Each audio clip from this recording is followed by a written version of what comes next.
un veneto su 5 ha più di 65 anni nella nostra regione.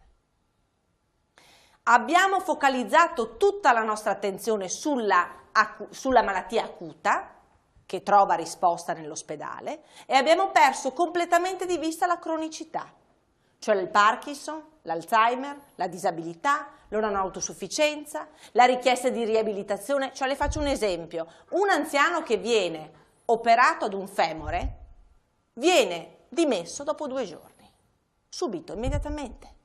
Quell'anziano non trova nulla sul territorio, non trova nulla di prossimità.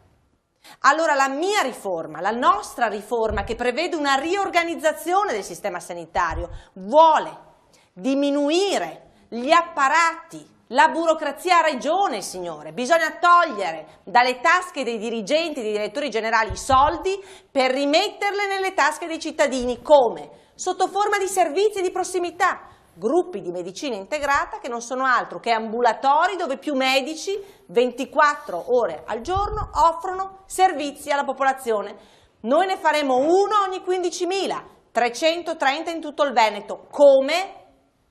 Diminuendo il numero delle USL, che non sono gli ospedali, sono i carrozzoni, sono 21, li ridurremo a 8, noi risparmieremo 50 milioni di euro che andremo a riversare in servizi di prossimità, che daranno risposta alla disabilità, alla non autosufficienza, alla riabilitazione, andranno a decongestionare le lunghe liste d'attesa nell'ospedale, ma anche le ore di attesa nei pronto soccorsi. Oggi una persona che ha un'otite va al pronto soccorso, è sbagliato, ma lui poveretto va al pronto soccorso perché vicino a casa non ha nulla.